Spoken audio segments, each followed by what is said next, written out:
Bonjour, bonsoir tout le monde. Ça fait toujours plaisir de voir qu'il y a autant de monde qui vient et qui est intéressé aux conférences d'architecture malgré la situation. Je vous remercie d'avoir accepté de mettre le masque puisqu'on est plus que la quantité de gens qu'on peut avoir étant donné les fameuses distances de 1,50 m entre chaque personne. Donc on fera une conférence d'une petite heure avec masque. Merci. Alors, cette conférence avec Marco Bakker du bureau Bakker et Blanc, on l'avait prévue avant. Et puis Marco m'avait dit oui, avec plaisir, je viens. Je ne sais plus, c'était prévu au mois de mars, je crois. Hein. Le printemps. Mois de mars. C'était pas le bon mois, quoi. Hein. Donc, merci à Marco d'avoir accepté de repousser la date, de se remettre sur cette date. On a décidé, en commun accord avec le service cantonal d'architecture, Philippe Bénès, qui malheureusement n'est pas disponible aujourd'hui, donc il n'est pas présent, la Médiathèque Valais et l'EDA, de continuer cette série de conférences qu'on avait lancée l'année passée autour de l'architecture, parce qu'on est tous intéressés à l'architecture. Moi, ça m'a toujours intéressé, et je pense qu'une école d'art aussi un intérêt à l'architecture. Moi, je rêverais un temps d'avoir une école d'art où on pourrait avoir une section art et une section architecture, comment on en trouve, par exemple, en Angleterre, au Royal College, le Royal College of Art et architecture. C'est ensemble, c'est un tout, où il y a des rencontres qui se font entre les étudiants en art, les étudiants en architecture, les enseignants, etc. Et je crois que ça serait très positif. J'aimerais beaucoup réussir quelque part à convaincre à moyen terme de pouvoir faire cela avec la future EDA. Future EDA, comme vous le savez, qui est toujours en processus, parce que ces conférences d'architecture ont aussi à voir avec ce processus qui nous amène vers une nouvelle école qu'on va construire à Sierre. On est dans un processus de concours, je le dis pour les architectes qui sont ici, d'ouvrir les yeux et les oreilles, parce que j'espère que ça va bientôt arriver, la proposition, le lancement du concours pour cette nouvelle école. Et voilà, donc ces conférences vont dans ce sens. Marco Bakker, donc du bureau Bakker et Blanc, que tu as fondé avec Alexandre Blanc en 1992, si mes informations étaient bien justes. Donc un bureau d'architecture qui a déjà fait beaucoup de projets, des projets qui vont de complexes immobiliers, on en trouve à Aigle, j'ai écrit, si j'arrive sans mes lunettes, à Margenciel par exemple, une chancellerie d'État à Alger, mais aussi la transformation d'un chalet à La Sage. Donc ça passe d'un complexe immobilier, une chancellerie, un chalet, et puis alors un projet, je ne sais pas si tu vas en parler ce soir, mais un fameux projet de bain pour Cran, montagne, à découvrir sur le site d'ailleurs, qui était fait, qui était assez extraordinaire. À part ça, il y a toute une partie d'enseignement chez Marco Bakker, puisqu'il est responsable du laboratoire, co-responsable du laboratoire de manufacture spatiale, le MANSLab, les PFL. Et PFL dont on est de plus en plus proche avec le Valais, comme vous le savez, puisque les PFL s'installent de plus en plus dans cette région. Donc, qui sait, aussi peut-être là, on arrivera que l'architecture à se rapprocher des arts. Je laisse tout de suite la parole à Marco, qui nous parlera pendant une petite heure de Bakker. Merci.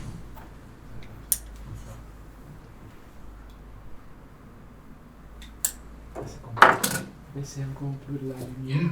Oui. Oui. Voilà, bonsoir. Donc, je vais parler un peu sur la manière comment on travaille.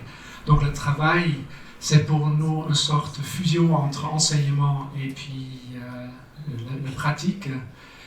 Et le bureau, ça s'appelle Bakker et Blanc, et puis abréviation BABL, Bakker et Blanc. Et puis du coup, on est dans cette abréviation qui fait que Babel, et puis quand on pense, en tout cas quand nous pensons à Babel, on pense à quelque chose, un tour de Babel, quelque chose qui va dans un vertical, avec une sorte de spirale.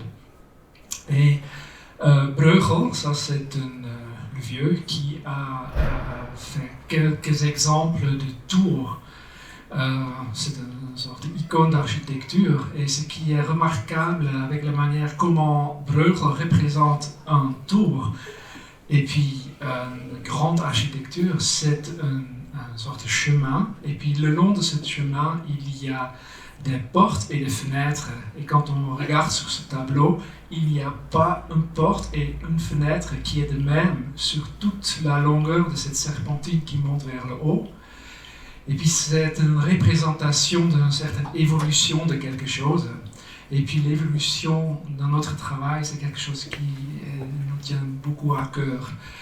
Et puis la partie supérieure, là où il y a les crises de langue, c'est là où bien sûr, spatialement, c'est le plus intéressant de toute la tour. Et puis nous nous trouvons finalement toujours en haut de cette tour. Et puis essayons de continuer à faire quelque chose, à compléter avec cet essai. Donc Babel, c'est écrit faux, parce qu'il manque un E, et puis quand c'est une confusion de langue, c'est juste. Donc ça c'est une partie. Une autre référence qui est pour nous très importante, c'est la composition des fragments.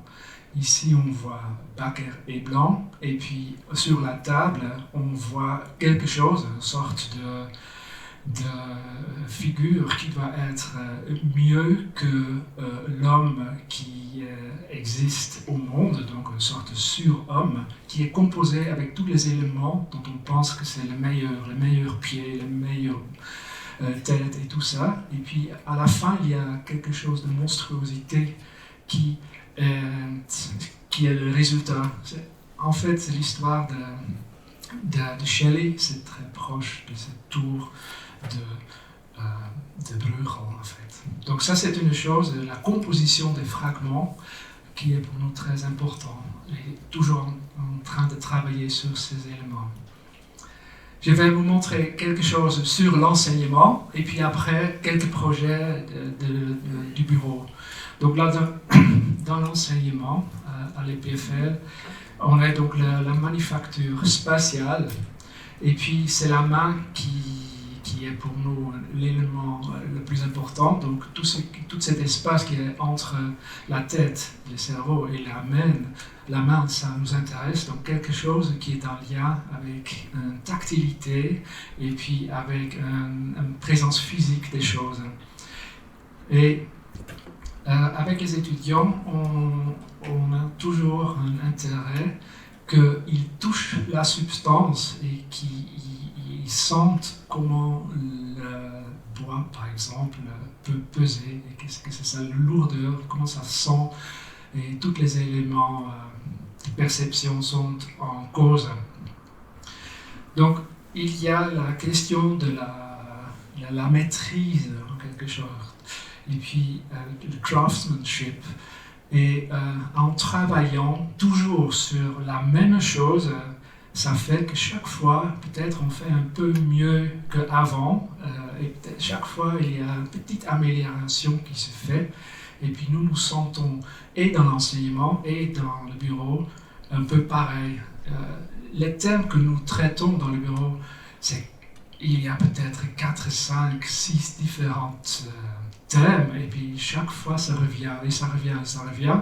La composition est un peu autrement, mais finalement, ça reste un peu le même travail. Et si c'est un travail vraiment manuel ou c'est un travail qui est très abstrait, ici à Houston, pour nous c'est la même idée que donc cette maîtrise, le craftsmanship, c'est une idée qu'en faisant toujours avec intention de le faire mieux, dans une continuité, il y a à la fin une sorte c'est pas vraiment une virtuosité, mais on est habile et on a une sorte de tête libre pour la prochaine fois d'encore faire mieux. Donc de cette manière-là, on aimerait travailler aussi avec les étudiants, de véritablement faire des travaux manuels. Et c'est donc avec nous faisons toujours 4 ans la même chose. Donc on a fait quelques volets de ça. Par exemple, on a traité le Rhône. Pendant 4 ans, on a fait différentes choses, depuis là où le Rhône commence, à Gletsch, jusque dans le delta du Rhône, dans l'embouchement près de Marseille. Donc on a fait différents projets qui traitent toujours l'eau, et puis cette question du climat, donc le problème que le glacier va disparaître, et la question de l'eau, qu'est-ce que ça veut dire, l'eau qui va plus être depuis le Valais, mais peut-être ailleurs. Ça, c'est une chose où nous étions intéressés. Donc, le premier projet qu'on a fait avec les étudiants, c'est une idée comment est-ce qu'on peut réanimer Gletsch. Vous connaissez bien sûr Gletsch, c'est une situation touristique qui était très attractive au fin du 19e siècle et au début, cette attraction de glacier tout près, et ils ont fait une infrastructure touristique pour être en contact, et tout est disparu, et maintenant on ne sait pas trop quoi faire. Donc avec les étudiants, on a fait des différents master plans, comment est-ce que le futur de Gletsch peut être, peut-être c'est une ruine pour la future, ou peut-être on peut effectivement réanimer. Donc différents projets au niveau territorial, urbain même, à travailler à cette échelle-là, à faire par exemple un grand élevage des truites, avec fumer des truites, les seules espèces qui sont encore là. Et puis, avec chaque projet qu'on fait, on a toujours un élément où le véritable physique doit être traité. On a demandé aux étudiants d'organiser une poutre qui fait 25 sur 2,50 cm en bois. Et puis on n'a pas dit où il faut trouver ça, donc ils sont toujours deux étudiants, des couples, et puis ils ont dû chercher les différentes poutres. L'un l'achète dans une scierie, l'autre n'a pas d'argent pour le faire, il va dans le bois, il les coupe lui-même, l'autre va dans un chantier où il y a de ce type de poutres, et à la fin on a eu une sorte de collection de poutres avec différents groupes qui ont travaillé, et on a demandé dans cette poutre de 25 sur 25, 2,50 m à représenter l'élément physique qui est le plus remarquable dans leur projet. Donc chaque fois il y a un autre traitement de cette poutre, et pour représenter quelque chose de spatial. Et à la fin, on a mis ça à Gletsch. On a eu la possibilité de faire une sorte de cimetière, en fait, à poser ces poutres verticales à côté de cet hôtel de Gletsch, tout près. Et maintenant, ça existe, je crois, encore, et ça va pourrir, et puis à un certain moment, ça va disparaître et être redonné à la nature. Et ça, c'est donc un moment où déjà l'organisation de poutres, à travailler les poutres et comment mettre la masse, parce qu'elles sont lourdes, c'était déjà un travail en soi. Et puis après, il y avait l'exposition de tous leurs travaux dans la forme de livres un peu moyenâgeux, où il y a une représentation de cette intervention qu'il peut y avoir Gletsch. Un autre travail qu'on a fait avec les étudiants, c'est à travailler sur les choses qu'on n'utilise plus, le waste. Et puis, ils ont dû faire une sorte de tour avec la matière qu'on n'utilise plus. Et puis, comme travail, comme les poutres, ils ont dû faire un instrument avec des matières trouvées sur des chantiers ou ailleurs. Donc, il y a différentes cornes qui sont produites, et le tout, on a fait toute une collection de différents éléments, et puis à la fin, on a fait un orchestre de ça jusque là. Ah, ça ne marche pas. Bon. Il y a une sorte de cacophonie de sons qui se trouve ici. Donc ça, c'est les travaux. Ça, c'est Alexandre d'ailleurs qui est le dirigeant de l'orchestre.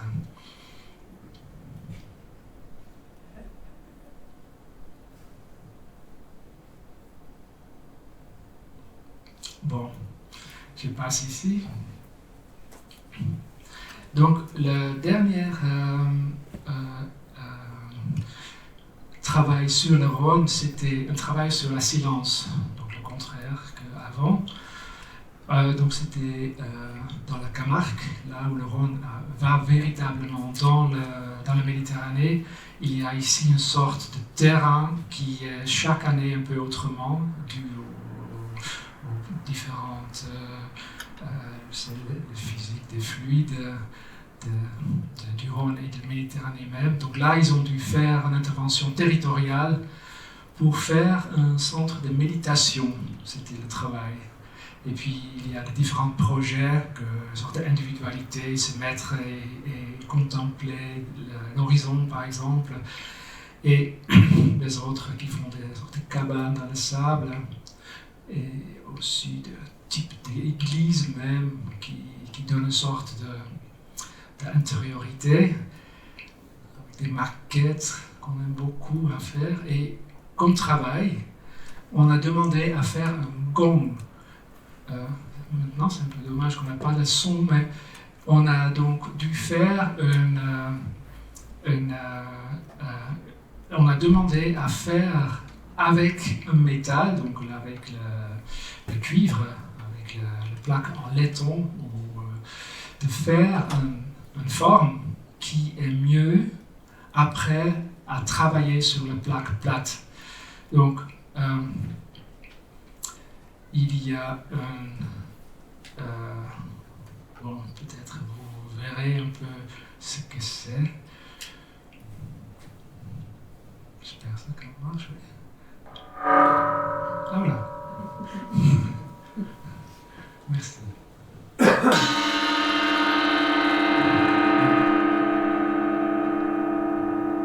À faire un gong, c'est architectural, c'est déjà une sorte de sphère en soi, et c'est spatial en quelque sorte.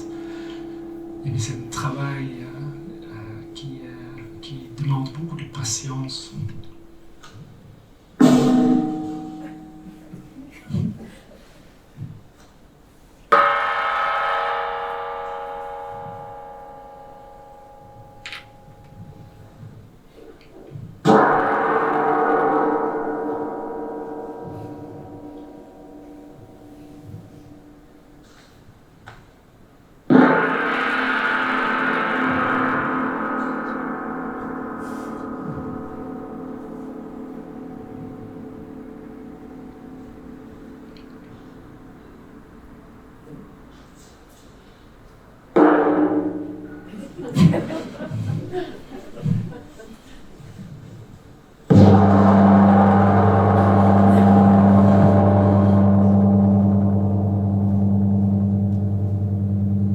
Ça dure 10 minutes,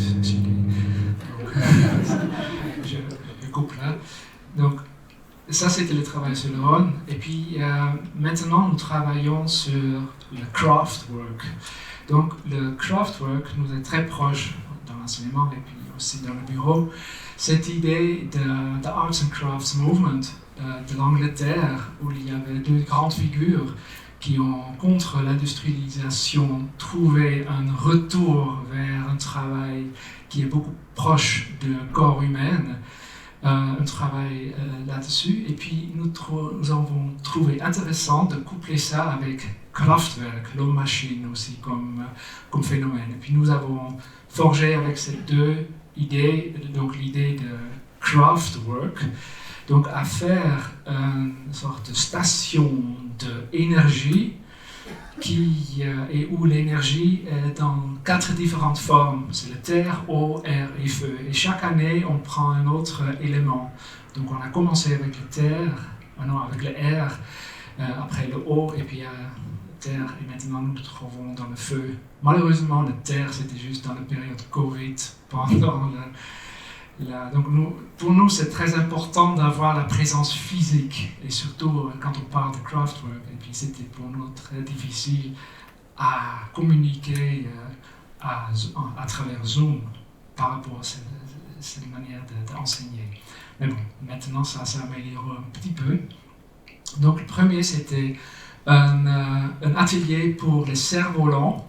Et comme c'était le vent que nous intéressait, la force du vent, on a regardé dans le canton de Vaud où est-ce qu'il se trouve le plus de vent. Et puis il y a des cartes géologiques qui montrent que dans la tour de Gourze, il y a plus de force. Donc on a pris ça comme lieu pour ce projet. C'est une petite ruine féodale qui se trouve tout en haut, pour en faire de ce projet un lieu où un artisan qui fait des cerfs-volants habite et où il fabrique les cerfs-volants. Donc il y a différents projets assez classiques pour comment on fait une intervention avec quelque chose qui existe, différentes formes d'intervention dans ce tour, une sorte de tube vertical vide. Et puis il y a différents projets qui s'intéressent pour le dedans et puis dans les hauteurs. Mais dans cette idée de Kraftwerk, le plus intéressant, c'était pour nous le cerf-volant même. Donc on a demandé, faites-nous les cerfs-volants qui, selon vous, sont en rapport avec l'idée spatiale de votre intervention dans la tour. Et puis chaque étudiant a fait un autre type de cerf-volant. Et tout le monde, ce sont vraiment des laïcs, et nous aussi, on n'a aucune idée comment il faut faire un cerf-volant, mais ils ont juste essayé de fabriquer quelque chose.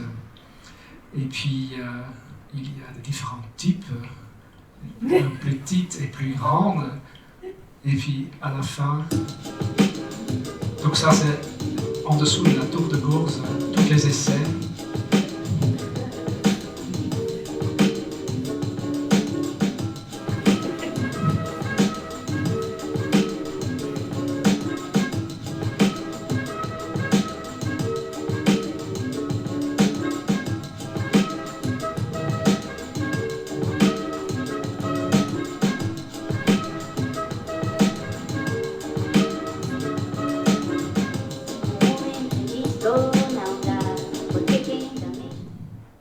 Voilà, donc apprendre quelque chose à travers une chute, ça c'est le meilleur qui peut arriver.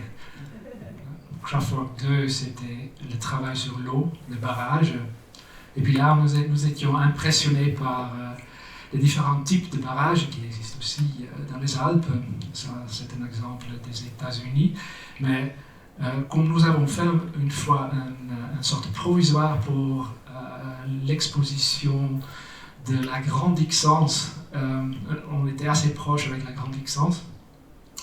Et puis ça, c'est une image, et quand on a vu ça, on s'est dit, mais c'est en fait un grand immeuble, on peut habiter dans cette grande barrage.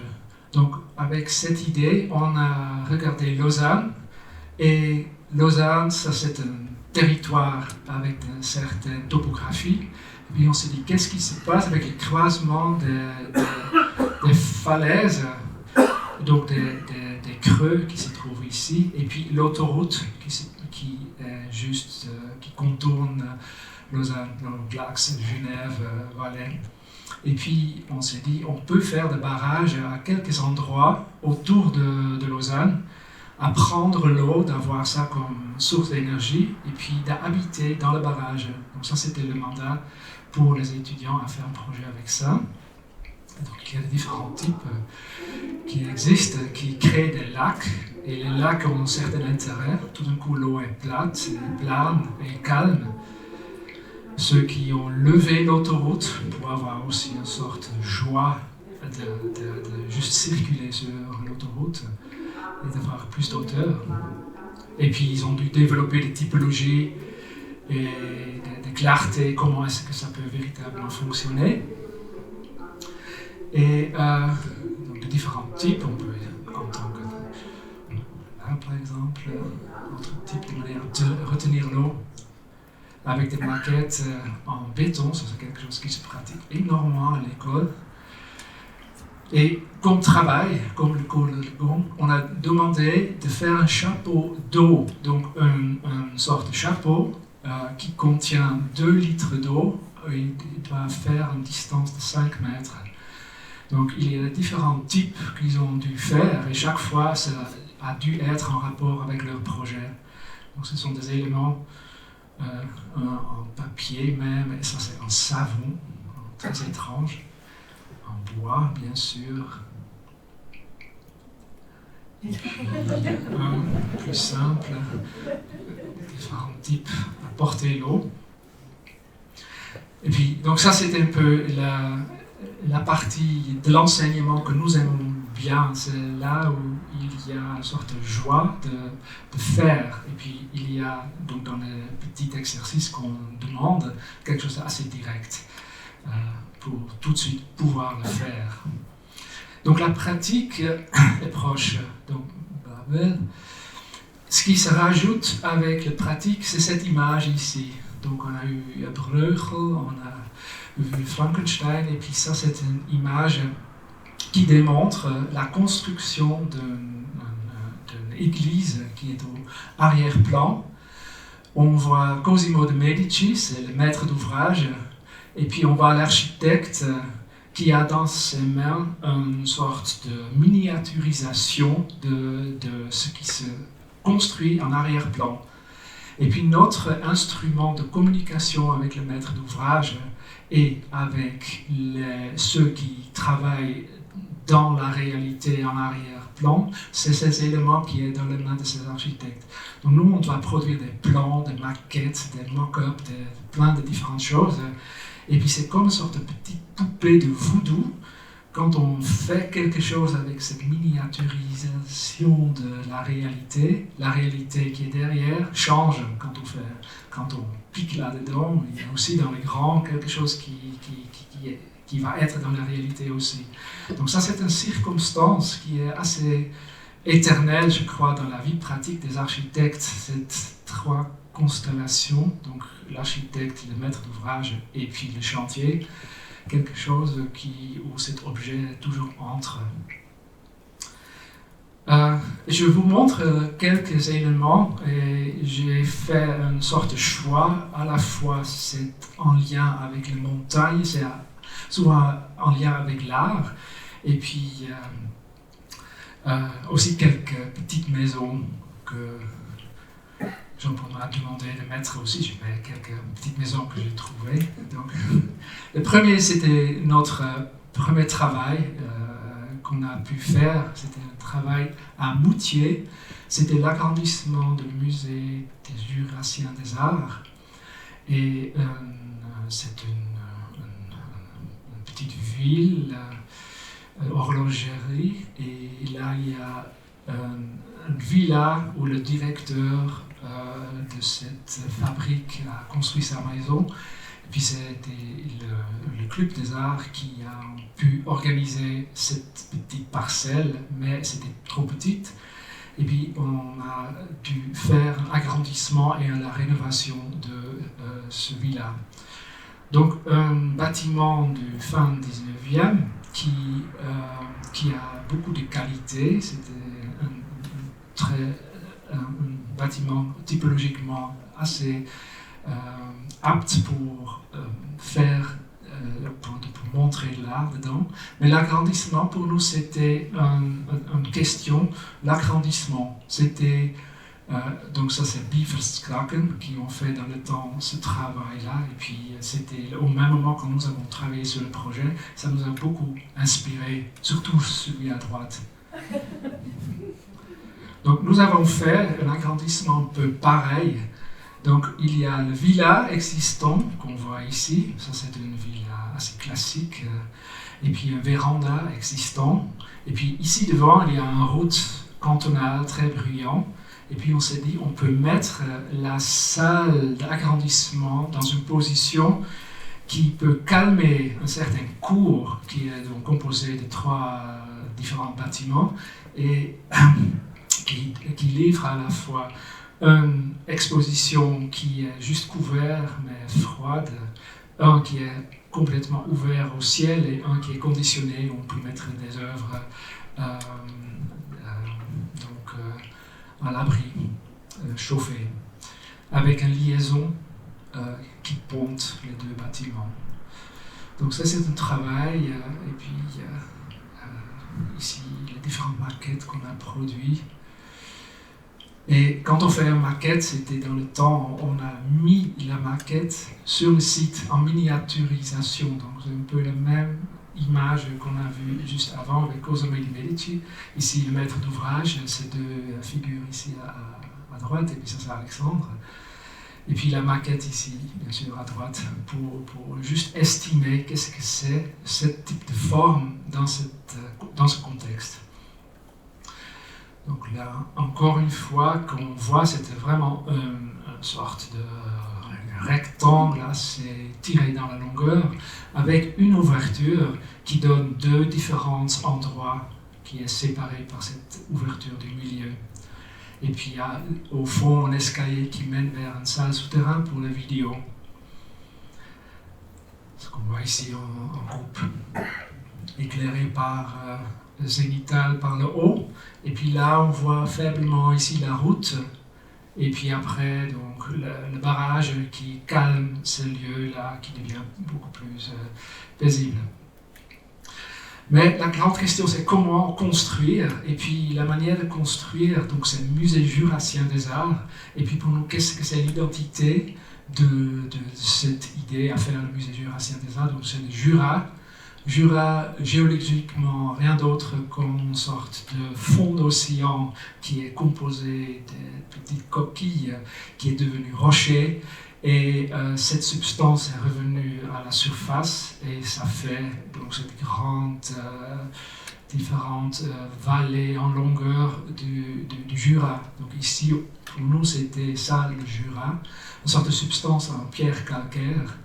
Et puis ça, c'est une carrière qui est juste en dehors de Moutier. Et puis avec cette substance, donc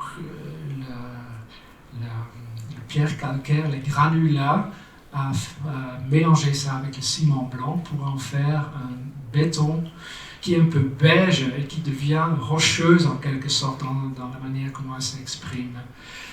Tout est donc posé sur un socle qui est gris, ça c'est avec les granulats de l'art qui vient près dans la plaine, dans la vallée près de Berne. Et Moutier, c'était une ville en difficulté, et puis c'était Berne qui ont donné des subventions pour faire ce musée. Donc il y avait une sorte de représentation. Berne c'est en bas, et puis le Jura c'est en haut. Il y a deux différentes couleurs. Ce qu'on voit ici, ici la partie en bas, ça c'est gris, et par-dessus, c'est cette béton clair et rayonnante. Il est tout coiffé par une toiture en zinc titane. On a refait une autre entrée avec un éclairage en dessous. Et puis là, on voit la constellation A3 avec le véranda existant, juste le petit bout de ce villa existant, et puis le bâtiment même. Et puis toutes les couleurs, donc ça c'est une beige, le même comme celui-là, que les bords que se trouvent ici à droite de Tunku, et même le fond, ça c'est le même granulat sans béton qui est juste mis dans la cour. L'intérieur, donc un grand parallélépipédum, oui, au fond, l'escalier qui descend, et ça c'est donc un lieu pour pouvoir exposer de l'art le plus neutre dans le temps qu'on a pu s'imaginer. Et puis ici, œuvre d'art de Christoph Büchel et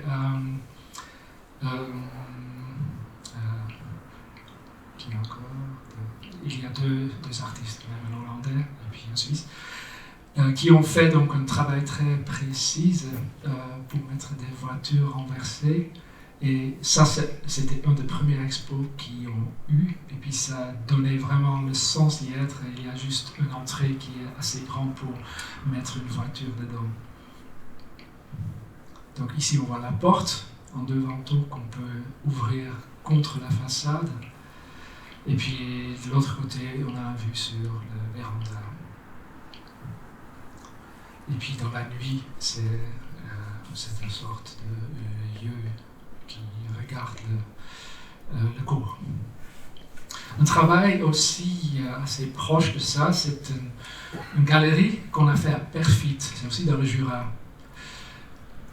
Il y a Beat Selt, c'était un médecin en chef dans l'hôpital de Soleure, qui était dans un midlife crisis, et puis il voulait faire autre chose, et puis il était intéressé dans l'art, dans la collection de l'art. Et puis on a rencontré Beat Seltz, et c'était un moment où il nous a demandé de faire une galerie où lui il peut exposer dans la partie supérieure, et puis en bas il voulait continuer d'être médecin de village à Perfit, c'est un tout petit village. Donc ça c'était la vie future pour lui, et pour nous c'était un mandat incroyable parce qu'il faut donner forme à toute son existence, ses fantasmes et tout. Donc pour nous c'était un travail avec très peu de moyens à disposition, mais néanmoins c'était une grande tâche à faire. Donc ici on voit Perfit, un petit village, et ça c'est la maison d'habitation où il habitait. Et puis là, il y avait une possibilité de mettre un bâtiment. Et pour nous, c'était intéressant de mettre complètement contre la route, qu'il y a quelque chose de public tout de suite. Donc on a fait un bâtiment qu'on voit ici. Ça, c'est le contexte de Perfit, où on voit une sorte de staccato, des différences entre des maisons en pierre et des maisons en bois foncé, noirci par le soleil et vraiment sombre comme couleur. Et puis ça nous a motivé aussi de le faire avec les mêmes éléments qu'on a déjà trouvés sur ce bâtiment-là. Et puis là, on voit un lanterneau qui est juste devant la fenêtre, qu'on va parler après. Et pour nous, qu'est-ce que c'est la qualité d'avoir une fenêtre dans un espace. Donc à la fois, Perfit, c'est un village très idyllique, et puis il y a des vues qui ont vraiment des grandes qualités, et comment mettre cet extérieur à l'intérieur. Et nous étions intéressés dans la camera obscura, donc un appareil de photographie très rudimentaire, archaïque, et qui représente quelque chose à l'intérieur un peu autrement. Mais c'est rien d'autre qu'une ouverture, qu'une fenêtre. Et puis nous étions donc devant cette question, qu'est-ce que c'est une fenêtre? Et là on voit donc le capitaine Nemo devant un grand octopus. Et puis nous avons fait un projet qui fait ça. Donc c'est un grand appareil photographique. Ici c'est l'entrée avec, donc quand on a commencé, ça c'était la pratique pour le médecin du village avec l'infrastructure sanitaire, un escalier qui monte, et puis dans cette partie supérieure on arrive dans ce point-là et on a mis deux fenêtres, une qui regarde le lointain et l'autre qui regarde tout proche sur une sorte de talus en verte. Et il y a une petite banque qui est entre. Il y a bien sûr une couleur qui est beaucoup plus chaude côté sud que nord. Ça c'est bleu et ça c'est orange. Et puis ça se fond dans le milieu. Ça c'était notre idée. Et c'est extrêmement simple la manière comment on a pu construire. Donc il y a un socle en béton et c'est comme une sorte de robe qui enveloppe après les espaces supérieurs et les parties devant. Donc la construction, le béton était fini avec le sanitaire et l'escalier. Et puis après, on a mis cette boîte de robe par-dessus. C'est construit en bois, avec un revêtement en bois, avec des clous en inox. Et puis on a dessiné l'endroit où il faut clouer. Et puis toutes les planches, ils sont badigeonnées avec un goudron par M. Seltz lui-même. C'était pour lui une sorte d'appropriation de son nouveau futur. Donc, dans une grande halle, il était pendant une semaine en train de peindre les planches. Et puis maintenant, donc ça c'est d'un côté qu'on voit, quand je reviens en arrière, il y a la partie en bas où on voit des volets ouvertes. Et puis là, la possibilité de fermer complètement la partie inférieure. Et la partie qui est contre le talus, là on est vraiment frontalement avec l'herbe. c'est là où se trouve donc la lentille similaire que le côté sud. Et puis l'intérieur même, on a donc la présence de 2 fenêtres et, qui sont complètement autrement. Et puis depuis les grandes fenêtres, on a une vue sur l'octopus de cette lanterne étrange. Et ça, c'est une photo qu'on a fait récemment. Actuellement, c'est un peu comme ça. C'est une sorte de dos du temps qui attaque, qui donne patine. Un projet c'est un centre communal à Bussigny tout près de Lausanne. Et c'était un concours où on a dû faire une sorte de centre du village. Bussigny a eu le problème que c'était très éclaté. On voit ici l'église principale de Bussigny, et puis dans la partie direction les chemins de fer, ça devenait très flou, la manière comment donner un centre. Et puis nous avons le mandat à faire le territoire, le parc inclus, pour essayer de redonner une sorte de cohérence entre les différents éléments. Donc les éléments qu'on a eu à disposition, c'est un hôtel de ville. Bussigny, c'était une commune où le bois et donc le travail sur le bois, c'était très important. Et ça c'était un élément. Le deuxième élément, c'était la halle polyvalente pour la commune, qui existait aussi, construite en 1930. Et puis, où il y a la fanfare et plein d'autres manifestations qui ont eu lieu dans ce bâtiment. Nous avons fait une sorte d'intervention. On voit ici l'hôtel de ville, et puis ça, c'est la salle polyvalente. Et puis nous avons dû faire un agrandissement, une sorte de foyer pour cette grande salle. Et puis à l'arrière, une autre salle qui peut être aussi utilisée pour le cinéma et pour des conférences et des grandes fêtes. Et entre une sorte de bar, et ça c'est le restaurant avec une cuisine. Et ce qui est remarquable pour nous, pour ce projet, c'est qu'ici il y a une fente qui va très profondément dans ce corps d'ensemble. Et ça c'est une fente qui est ouverte, où il pleut dedans, et qui ça donne une sorte de vis-à-vis. Il y a un monde d'un côté et un monde de l'autre côté. Et puis, on le voit ici en coupe. Donc, en bas, il y a de l'eau. Et puis, ça regarde vis-à-vis. Pour nous, ça, c'est une architecture indienne qui nous a beaucoup intéressés. C'est entre-deux, une sorte de tension entre deux éléments qui en sont en fait différents. Et puis, ici, on voit l'intervention même. Donc, il y a quelque chose entre, mais ce qui laisse une fente qui tranche entre ces deux différentes activités. Et puis là, on voit d'un côté l'hôtel de ville et puis de l'autre côté le foyer de la grande salle avec l'eau en dessous. C'est un travail en chaîne, donc c'est construit en chaîne et zinc titane. Et puis l'intérieur, là où il y a les voies de fuite, et puis les dalles, elles sont en béton. Ça, c'est un béton qui commence avec 90 cm, qui devient 1,20 m et qui se finit en 1,60 m, avec le même type de spirale. Ça devient de plus en plus grand pour donner des sens. En bas, c'est juste pour aller à la cave. Après, ça doit être la largeur minimale pour une voie de fuite. Et en haut, ça doit être encore plus large pour avoir un accès pour plusieurs personnes. Donc, et tout coulé en béton. Pour arriver dans cette salle, qu'on peut aussi, c'est une boiserie complète en chêne.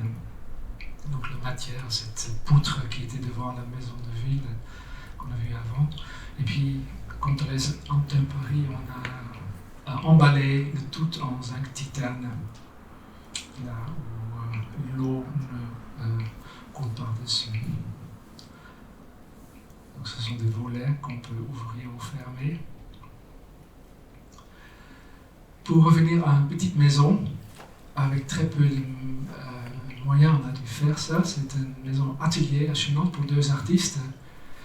C'est dans les Préalpes, entre Romont et Fribourg. il y avait un couple d'artistes qui voulaient habiter en campagne. Et puis, habiter en campagne, ça veut dire d'être en lien avec la campagne. Donc, ça doit être quelque chose qui est paysan comme idée. Donc, donc, ils ont acheté, donc ça c'est la taille des parcelles à disposition. Et puis, lui et elle, ils ont acheté 2 parcelles. Et puis, ça coûtait pas beaucoup, mais quand même trop pour plus avoir d'argent pour la maison même. Et puis nous avons dû faire avec très peu de moyens cette maison. Donc ça c'est le maître d'ouvrage avec les premiers croquis dans les mains qui regarde mais qu'est-ce que ça sera après. Et puis en arrière-fond, on voit un peu l'architecture qui sont maintenant en train de construire en dehors de ces villages. C'est des fermettes en quelque sorte, quelque chose qui est assez difficile de s'imaginer, à donner un véritable lien avec la campagne. Donc, nous étions à la recherche, qu'est-ce que ça veut dire habiter et travailler sur le même lieu. Et quand on voit autour c'est à Chenance, le village, quand on voit ça, c'est donc un paysan habite ici et travaille ici derrière. Et il y avait différentes formes où nous étions intéressés. Et il y a toujours une sorte de distance à faire quand on habite ici. On doit ouvrir la porte et il y a en arrière, et puis après on entre dans la partie grange. Ici encore plus expliqué, plus précis, donc même on peut pratiquer une petite rampe pour aller par-dessus. Et tous ces éléments, la chorégraphie en quelque sorte d'un paysan en campagne, ça nous a intéressés pour essayer de redonner une sorte d'existence aussi pour ce couple d'artistes, que pour eux, ils habitent en bas et ils arrivent vers le bas et quand ils doivent travailler, ils doivent quitter la maison, ils doivent prendre quelques marches pour arriver sur un rang pour pouvoir travailler par-dessus. Donc il n'y a pas un escalier, l'escalier c'est cher et il y a juste cette rampe qui est à la fois cave de vin en béton.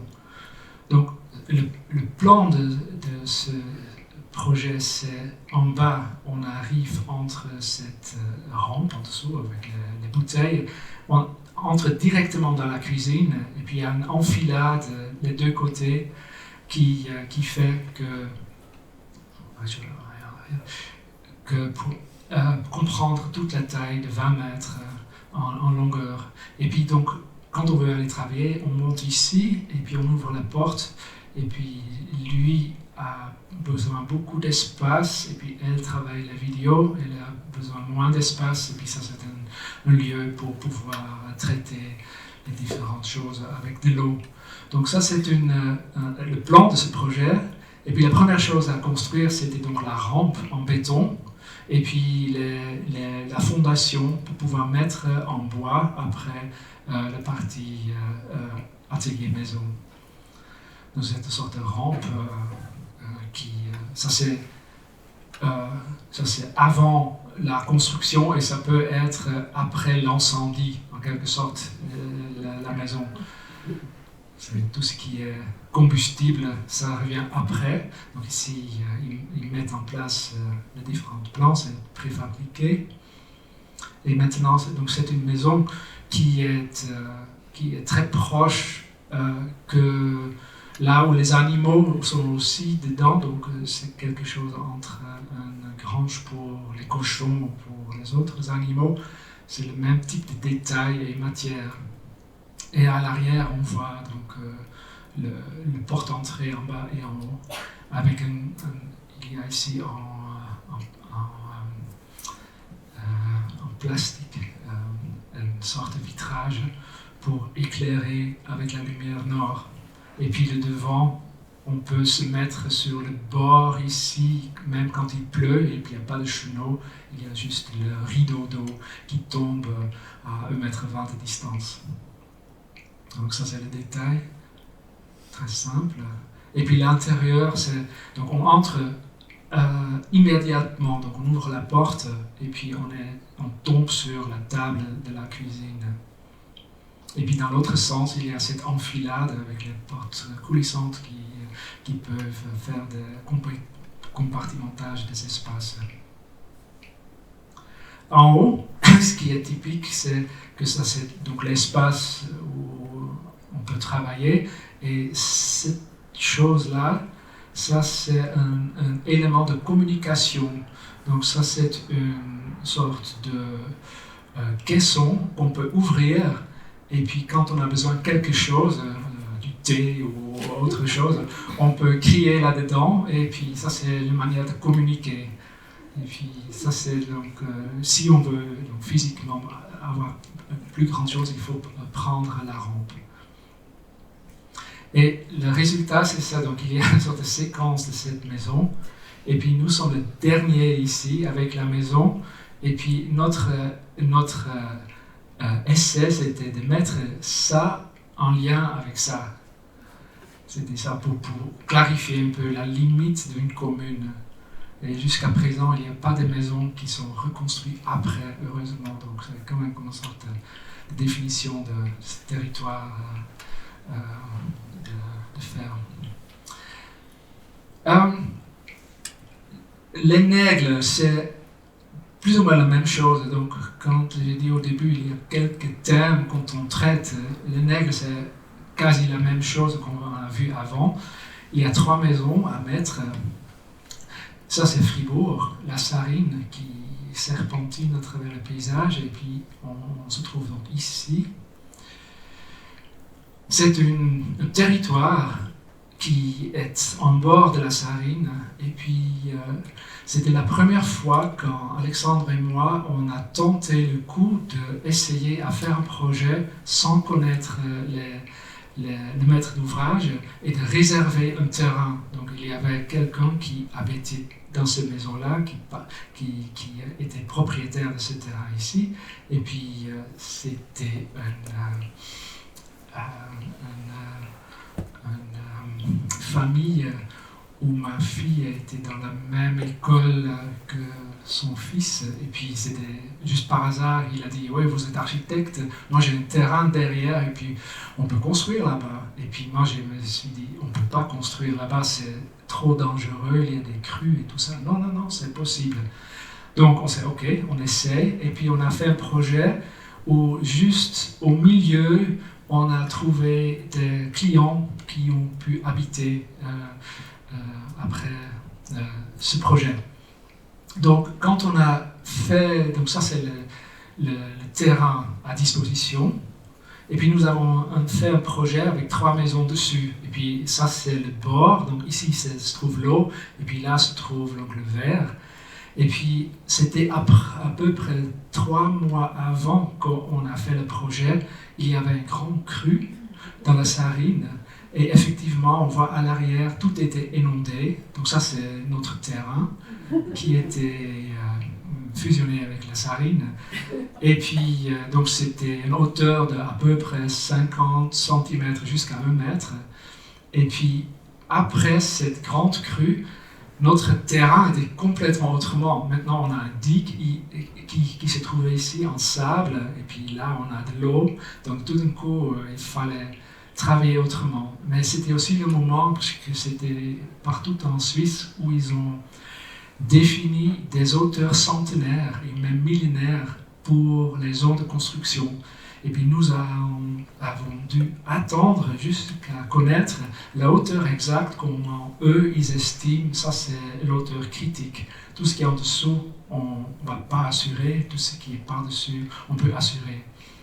Donc, en attendant, donc, ça c'est le terrain après le cru, on a réfléchi sur comment est-ce qu'on construit aussi proche de cette eau. Ici, un chantier naval en Hollande, et on voit des carcasses en bois. Ça nous a intéressé, de différents types de formes, souvent noires aussi. Ce sont des formes tout près de l'eau. Un film qu'on a beaucoup aimé pendant le temps quand on travaillait, c'était de Jim Jarmusch, c'était Dead Man, où il y a l'Indien qui vient avec son petit canoë, et après ils vont dans un petit village tout en bois brûlé, noir. Et puis la spatialité dans ces maisons qui sont très proches l'une par rapport à l'autre, ça nous a intéressés. Et un mélange de toutes ces références, donc ça c'est la vue de cette courbure de la Saarine, nous a fait réfléchir sur un bâtiment, donc 3 bâtiments qui sont assez proches, et puis d'être donc pas parallèles l'un par rapport à l'autre, mais un petit éventail pour chaque fois, et aussi articuler un peu cette courbure de la Saarine, avec un devant qui est en lien avec l'eau, et puis un arrière qui doit être resté sec. Donc, le hippopotame, c'était pour nous une sorte d'image clé pour ce projet. Ce qu'on voit ici, c'est un pot qui est un peu plié, noir, résistant, et un intérieur rose, jaune. Il y a 3. Et puis, nous avons fait aussi 3 hippopotames. Et puis, ces hippopotames avec les petits pieds qui sont devant. Et on a fait le projet avec cette image de se dire que tout ce qui est ici devant, là, le cru peut venir et l'arrière reste sec, ou peut-être avec des bottes, on peut arriver jusqu'à la maison. Donc, avec le cru centenaire qu'on a reçu, c'est cette ligne qui se trouve ici. Ça, c'est tout qui est assuré. Et puis ça, c'est une maison où on peut habiter sur 3 niveaux avec une grande véranda devant et puis un atelier qui est comme une sorte de sac à dos en arrière.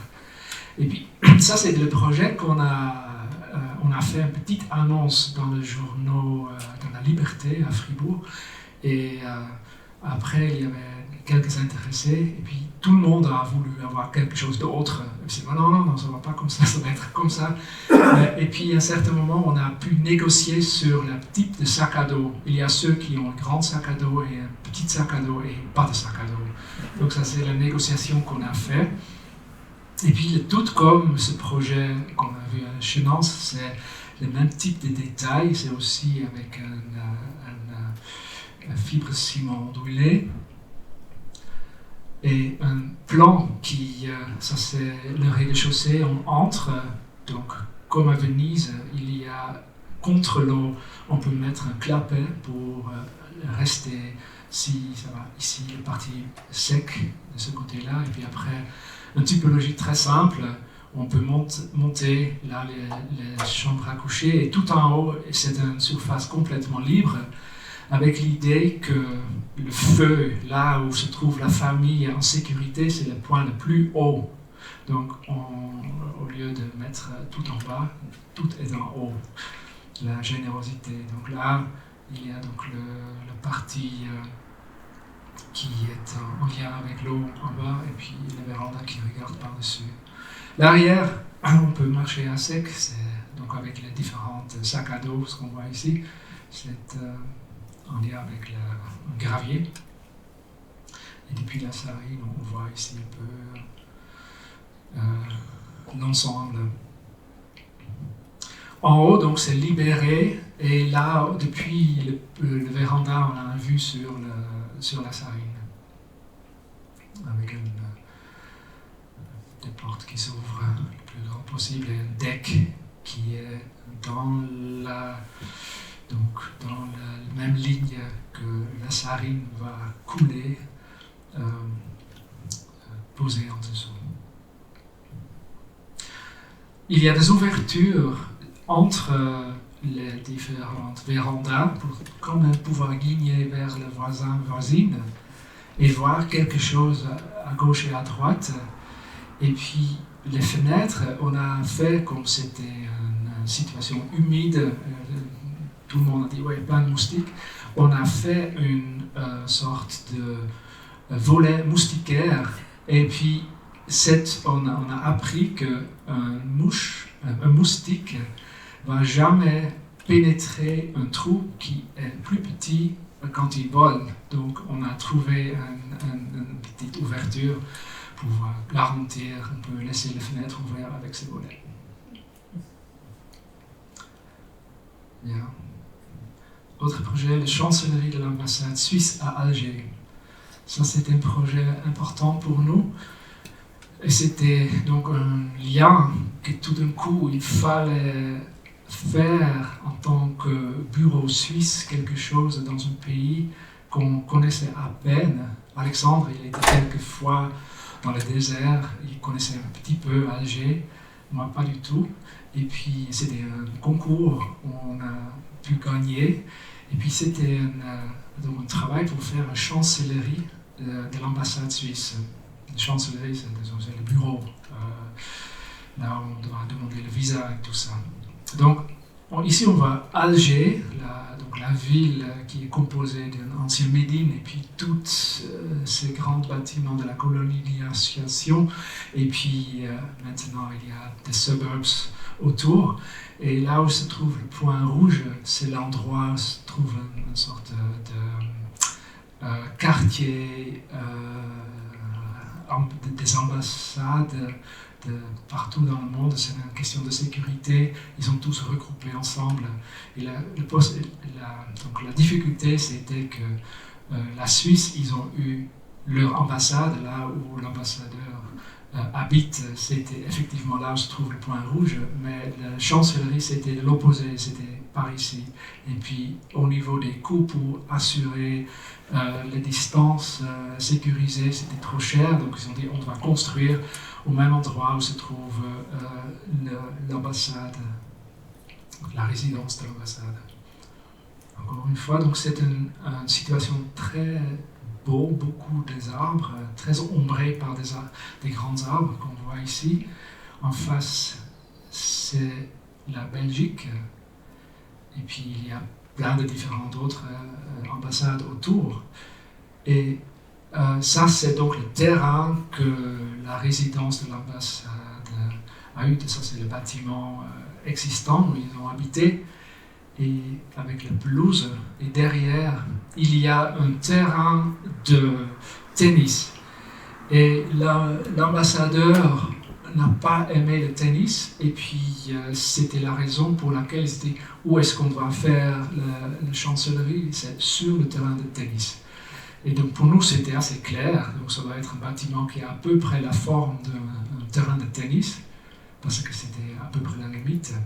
Et puis on s'intéressait bien sûr pour cette architecture du Maghreb, où il y a une sorte de grain, il y a une taille des différents bâtiments avec un noyau vidé et une composition, toute la Médine est faite comme ça, avec cette noyau vide. Et puis là, on a essayé de faire la même idée typologique. Donc à faire un plot avec à peu près la même taille en tant que bâtiment de bureau, avec un certain intérieur qui est dans notre cas pas tout à fait vide, mais ça se différencie par rapport à la périphérie. Donc exactement sur l'emplacement du terrain de tennis, on a fait un bâtiment qui est composé comme un oignon de différents anneaux. Et puis dans le milieu, on a fait une sorte d'escalier qui monte, qui descend, qui remonte. Un escalier un peu étrange, mais qui est enfin assez pratique, parce qu'on peut pratiquer les escaliers en diagonale et on peut aller de ce point ici directement là, et puis on peut directement aller là. Donc c'est un court-circuitage que nous avons trouvé intéressant. Et la partie en bas, ça c'est le lien avec la population d'Alger, le pays d'Alger. Donc quand quelqu'un doit avoir un visa, il doit entrer depuis la route dans cet endroit ici, et puis là c'est le guichet où on peut avoir le contact avec les personnes vers le bas. Donc ça c'est le niveau de la route. Donc ça c'est le niveau de la route, et puis après 2 étages de bureau. Donc à faire une ambassade, ça veut dire qu'il y a une situation très schizophrène, qu'on doit s'intéresser pour 2 identités, à la fois la Suisse et puis à la fois le pays en question, donc l'Algérie. Et puis on s'est dit comment est-ce qu'on va marier ces 2 différentes cultures. Et on a été à la recherche des images très criss-cross. Ça, c'est une image typique de la Suisse où il y a des figures qui portent quelque chose sur leur tête, les fromages. Et puis, une autre image que nous avons bien sûr intéressante, c'est donc toute la filigranité de cette l'articulation entre intérieur et extérieur à travers ces mouchards habillés.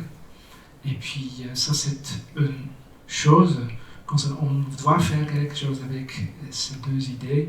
Donc on a pris la croix suisse, on a mis en diagonale et tiré sur les bras, et ça devient un petit bonhomme. Et puis, ces bonhommes, pour nous, c'était des cariatides. Le bâtiment doit être porté par des cariatides. Donc ça, ce sont des cariatides qui ne portent pas de fromage, mais la toiture.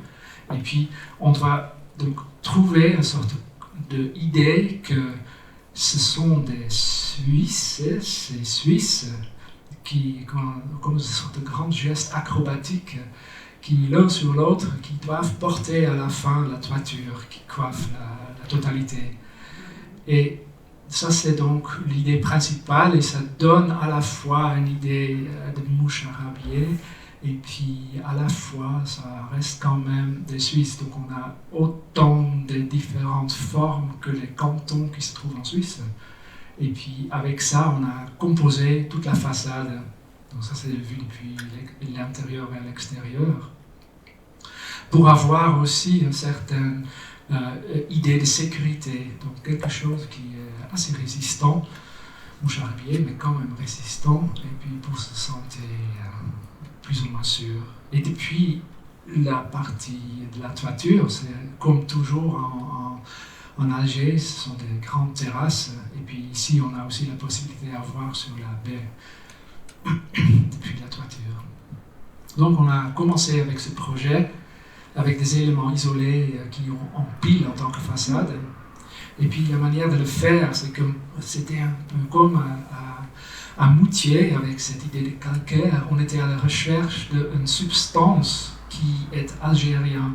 Et puis, comme le calcaire ne peut pas venir de la Suisse, ça c'est clair, donc ça doit venir d'Algérie. Et puis, on était aussi intéressé, comme la croix de la Suisse est blanche, le blanc, ça doit être quelque chose de très clair. Donc ça, c'est une carrière de marbre où il y a des granulats qui se trouvent comme ça, très clairs, à l'extérieur d'Alger. Et puis, on a trouvé aussi le ciment blanc. Et le mélange avec ça, on a fait les premiers mock-ups sur place avec les premières croix. Et grâce à notre architecte sur place, c'était possible de faire les choses pareilles. Il était extrêmement engagé. Et puis, c'était grâce à lui qu'on a eu plus contact avec ces endroits. Donc finalement, contre le problème de tremblement de terre, le séismisme, il y avait une nécessité à vraiment renforcer la partie de façade. Donc on a tiré toutes les fers diagonales à travers la façade. Et puis finalement, c'était pas en préfabrication, c'était l'idée au début. On a dû donc couler toute cette façade sur place. Un travail incroyable où toute la raffinesse est dans la manière comment est-ce qu'on peut avoir les raccords entre les différentes planches avec l'angle juste. Et puis c'était incroyable comment ils ont travaillé sur place avec une précision qu'en Suisse on peut l'oublier. Donc ici c'est en construction, l'intérieur c'est en béton grise. Et puis l'extérieur, c'est un béton en calcaire. Et donc on voit les bouts de fer qui sortent. Et là, on arrive presque vers la partie supérieure. Et maintenant, donc c'est ça, la différence. Il y a la substance en béton où ces fers traversent en diagonale. Et puis ce que se trouve à l'arrière, ça c'est la Suisse, ça c'est rouge, donc c'est une chaîne huilée avec une teinte rouge. que ça provient de la Suisse. C'est très étrange. Tout ce qui est directement en lien avec la sécurité, les fenêtres, les portes, les serrures et tout ça, doit venir de la Suisse. Il y a une sorte de culture de construction au niveau à faire des ambassades. Donc tout ça, c'est venu de la Suisse, c'est du Jura, tout ça. Et ça, c'est l'arrière. Donc il y a une distance entre deux. Il y a un côté la Suisse et l'Algérie, en quelque sorte, qui aussi pour nettoyer tout ça, qu'on peut utiliser. Et encore une fois, sur les escaliers, ils sont un peu étranges, qu'on descend et puis on remonte. Et à la fin, il y a une sorte d'ouverture, ça c'est un clapet qui s'ouvre électriquement, et puis après on est sur cette grande terrasse en haut. Ici l'escalier encore une fois. Et nous étions à la recherche d'une matière qui est typiquement de Maghreb, ce sont le carrelage en ciment. Et puis la difficulté c'était qu'en Algérie, après la guerre civile, toute la culture de le faire s'est écroulée, ça n'existait plus. Donc nous avons dû importer de Maroc ces plaques de ciment, donc ces carrelages de ciment, en sachant que le rapport diplomatique entre le Maroc et l'Algérie est très difficile.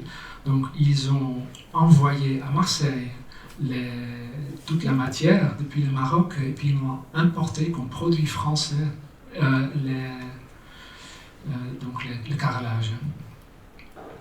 Et puis le carrelage, on a fait la même idée que la façade même, donc ce sont des plaques qui ont deux différentes teintes et puis qui forment une sorte de filigranité, une structure, ou la superposition de l'ombre de la façade avec ça dans des interférences. C'est comme des tapis volants en quelque sorte. Là où on doit attendre collectif et là on est en attente individuelle devant le guichet. C'est là où on a mis ces carrelages un peu spécifiques. Puis en haut, et ça c'est donc l'entrée pour l'ambassadeur qui habite dans la partie supérieure. Il va à pied là-bas, il ouvre la porte en bronze pour arriver directement dans l'entrée supérieure. Et puis ça c'est son bureau en haut. Et dans la nuit c'est donc comme un grand lampion qui rayonne par-dessus du plein. Ça va avec le temps? Ouais, le Berghof, Fribourg, ça c'est un travail assez récent. C'est un travail qu'on a fait en Basse-Ville à Fribourg. Un bâtiment qui date du Moyen-Âge. Le bâtiment qui se trouve en bas. C'est ça. Hein? Et c'était aussi un concours qu'on a dû travailler sur la nécessité d'avoir un bâtiment où il y a plusieurs associations de la ville qui se regroupent et entre autres, la plus grande demande c'était de la part d'une association qui font une sorte de restart-up pour ceux qui sont dans la construction pour travailler comme idée didactique sur une grande maquette de Martini de 1606. Donc Martini, c'est un dessinateur des villes. Et puis il existe aussi un de Fribourg. Et sur la base de cette carte-là, Fribourg a commencé à faire une grande maquette sur toute la sagesse qui respire ces plans. Et puis ça, c'est une grande maquette et ça nécessite aussi beaucoup de différents bureaux et gens et appareils et tout ça. Et ça a eu une nécessité d'avoir donc la grande, c'est les musées de la maquette de la ville, plus un centre pour le faire.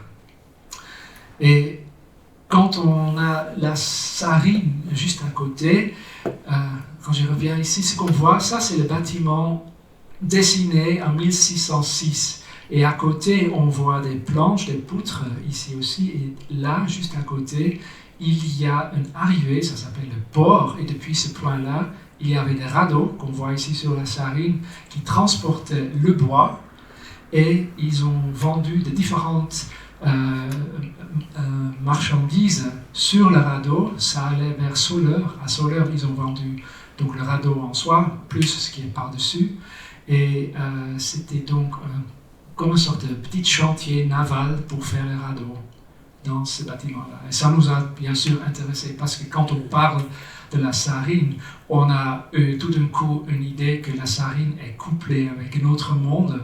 La Sarine, ça veut dire ça coule dans l'art coule dans le Rhin coule dans la mer du Nord, et tout d'un coup nous nous trouvons dans le Nouveau Monde, en New York et ailleurs.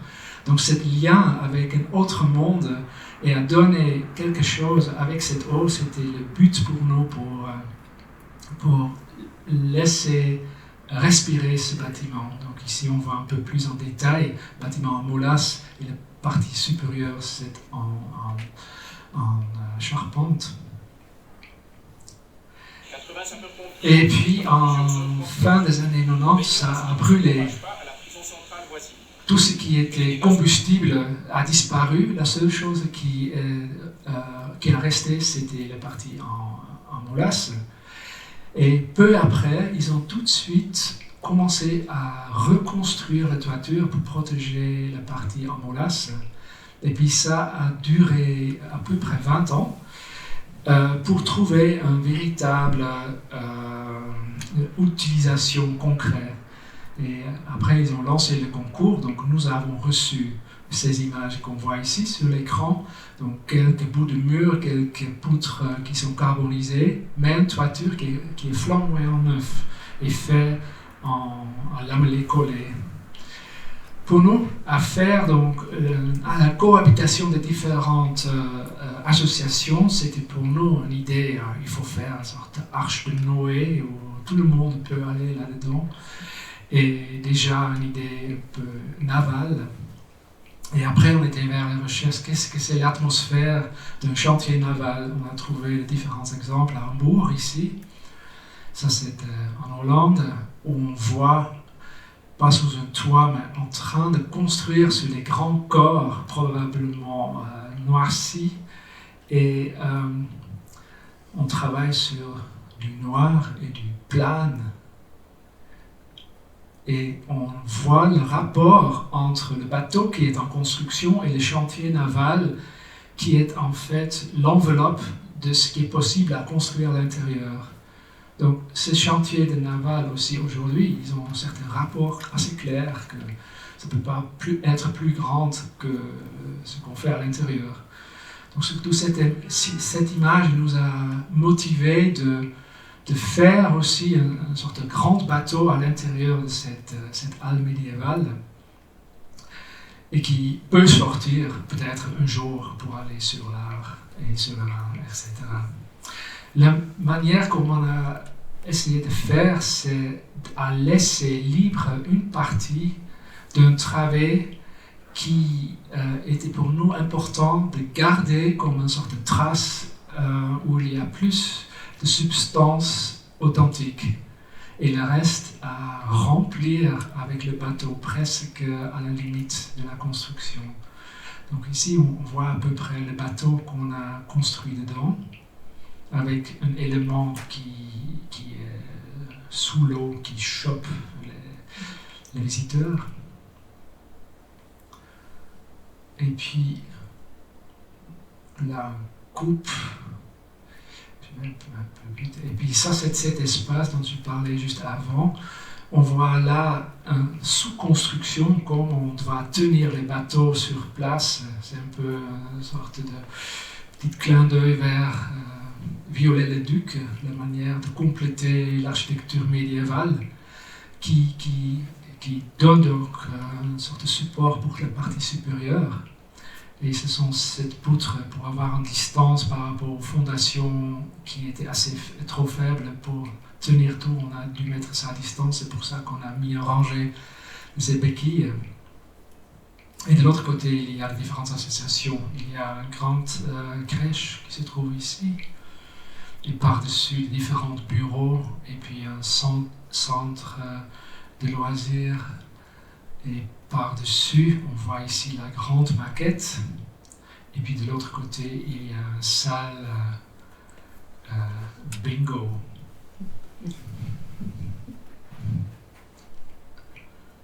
Donc ça, c'est l'espace qu'on a pu prendre pour raconter une certaine histoire. Donc, le bâtiment, comme l'âme a brûlé en quelque sorte, qu'on a pensé, c'est peut-être intéressant, à redonner juste une lecture assez directe. C'est-à-dire que ce bâtiment doit être en lien avec la sarine, respectivement, avec l'eau. La raison que aussi la typographie, on a fait une typographie comme le CFF font avec Tara, et puis maintenant ça s'appelle l'espace Tara. Et puis, personne ne sait exactement qu'est-ce que c'est Tara, mais c'est quelque chose qu'il y a le poids total et puis le poids qu'on peut mettre. Et ce sont deux différents chiffres qui indiquent quelque chose de très utilitaire. Et puis, on a pensé que c'est bien d'avoir à la fois une sorte de romantisme de cette construction en molasse et en charpente, et de l'autre côté, quelque chose de très contemporain. Il y a le dessous de cet élément qu'on voit ici. Là, ça c'est l'escalier principal. On a peint ça en anti-fouling, comme les bateaux font contre les algues. Et ce qui est assez beau, c'est les chiens, ils pissent là-dessus et ça devient vert. C'est très étrange. Donc ça c'est l'intérieur. On monte ici de très grandes volées, alors comme dans les grands navires. Et puis on arrive dans les différents espaces avec les grandes enfilades qu'on aime beaucoup toujours contre la façade, des vis-à-vis de différents espaces.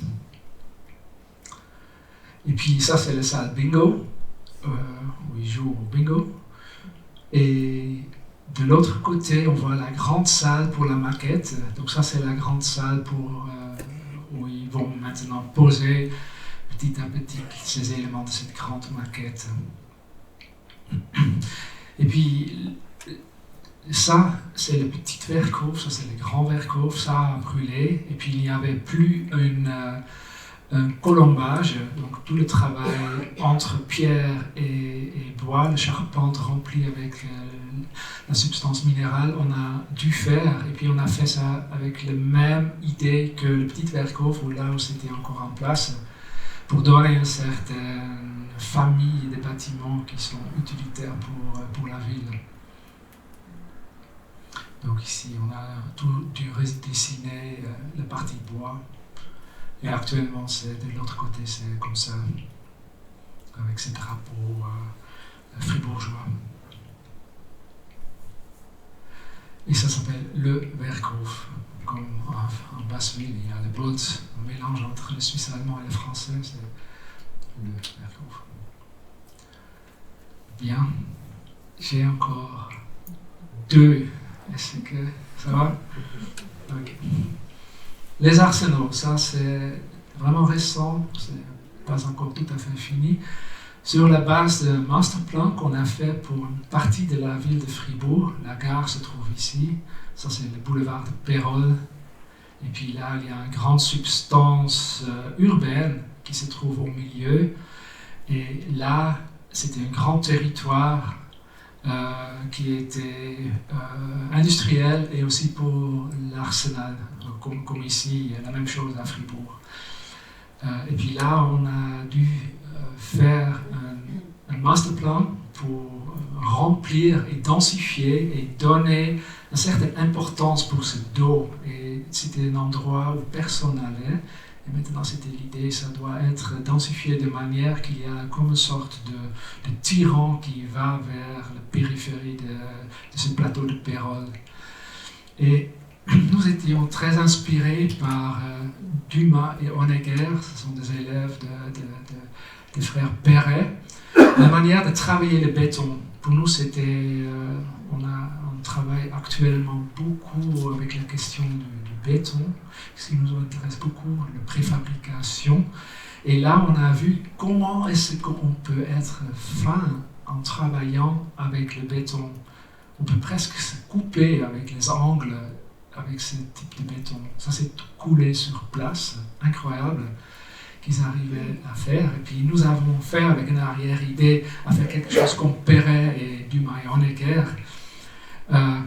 Essayons quelque chose de pareil. Donc, on a reçu le mandat pour faire 3 bâtiments, 2 bas et 1 qui est plutôt haut, plutôt tour, et 2 qui sont plutôt bâtiments courts.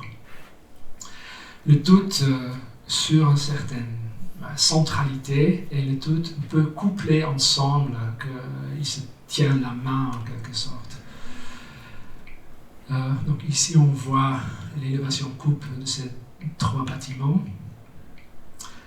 Et puis pour nous, à travailler avec le béton, c'est quelque chose qui est en lien avec les parties structurantes de nos corps, l'os. Et puis un grand os, ça nous a intéressés. On a fait un projet en préfabrication avec un étage, et puis on est venu sur l'idée qu'on peut faire un grand os qui fait à la fois 2 étages. Donc c'est un élément en préfabrication en béton où c'est à la fois porteur pour la façade, où se trouve déjà l'isolation dedans, donc ce sont 2 lames en béton avec une isolation entre, qu'on peut poser, et puis la manière de construire c'est très efficace. Et on a fait donc, un bâtiment qui aimerait se joindre avec une coloration de Fribourg, donc c'est quelque chose entre molasse et béton, en quelque chose, un peu verdâtre, brunâtre comme couleur.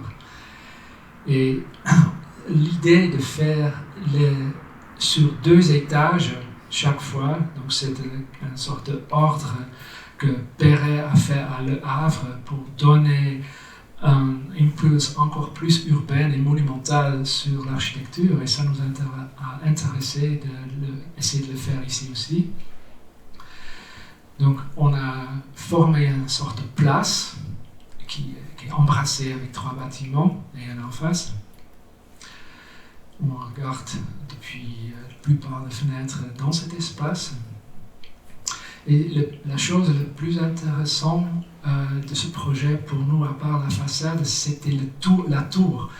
La tour, au début, on a pensé en faire un grand trou à travers et d'avoir une grande verticale, et ça ne va pas à cause des nouvelles normes incendie. Donc on doit compartimenter.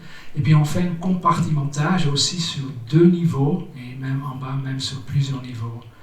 Et puis pour nous, c'était cet intérieur de la tour intéressant d'essayer de lui rendre quelque chose de public. Donc on a déjà la forme un peu étrange, on a presque l'idée qu'on a dans un certain extérieur, on a mis des lampadaires aussi de l'extérieur pour augmenter ça. Et puis ça donne des regroupements de différents appartements qui se trouvent sur ces 2 étages. Donc il y a des vues des voisins et voisines vers le bas et le contraire pour donner des sortes de groupes. Chaque fois, il y a une sorte de cluster de différents bâtiments pour éviter une sorte d'anonymat à habiter que tout d'un coup nous trouvons dans le cluster 2 ou 3 ou 4. Donc ça, c'est un bâtiment qui est plus haut, et puis les autres donc, bâtiments courts, ils sont à ciel ouvert. Ça, c'est pour les étudiants. C'est un grand bâtiment où se trouvent les chambres pour les étudiants, et les autres sont les appartements de 3 pièces jusqu'à 4 pièces et demie. Et puis pour finir, j'ai choisi une petite maison qu'on a faite tout près de Sion, à Vis-Savièse. Ça s'appelle Maison Boris. Boris, c'était un typographe de la Nouvelliste, le journal, et qui a dû travailler la nuit, pas le jour. Et c'était déjà un peu étrange. Les rendez-vous avec lui, c'était toujours étrange. Et il a acheté une petite parcelle dans les vignes. Et on a commencé à réfléchir qu'est-ce que cette maison peut être. Au début, c'était un couple, c'était Boris et une copine. Et puis, quand on a travaillé sur le projet, ils se sont séparés et après c'était que Boris. Et puis on a fait la maison pour Boris. Et une maison qui est dans les vignes, avec une forme qui veut être une maison, mais ça peut être aussi une sorte de grand canard, en quelque sorte, avec une patte qui se pose. Et d'être avec une position assez étrange sur le terrain nous a intéressés. Le plan de maison Boris, c'est très simple, il y a un rectangle qui est dicté par la géométrie des vignes qui sont plantées, la forme de la parcelle, mais néanmoins, la vue qui est un peu de biais est beaucoup plus intéressante. C'est la raison pour laquelle on a coupé le plan un peu de biais, et ça produit des conséquences. On peut l'utiliser typologiquement pour avoir plus de largeur et un autre type d'espace d'habitation. Et puis dans la partie supérieure, là où il dort pendant le jour, c'est dans la partie supérieure aussi où il y a une sorte de vecteur territorial qui est prise par la géométrie complète de la maison. Donc ça c'est la coupe, là où se trouve l'escalier, avec des béquilles qui tiennent la toiture. Et puis comme c'est des biais, c'est assez complexe. Ça c'est un dessin depuis le dessous, mais on le voit là, c'est une photo frontale où on a une partie en béton et puis tout ce qui est vers l'extérieur, ça c'est le partie en bois. Pour aller dans la maison, ici là derrière, on voit un chemin, on doit contourner la maison, on monte ici une petite marche et on arrive ici sur une plateforme et ça c'est l'entrée. Donc on va autour.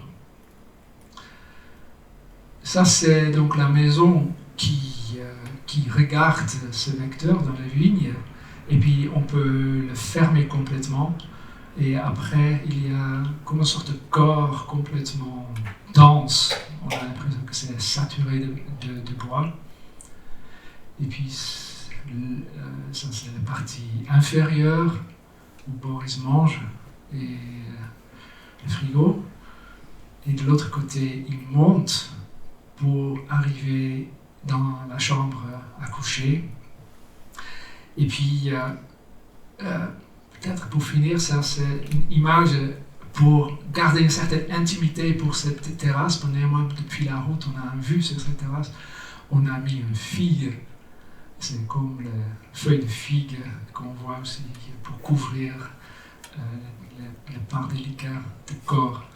Donc ça c'est qu'on a planté ça, on a offert pour Boris à la fin.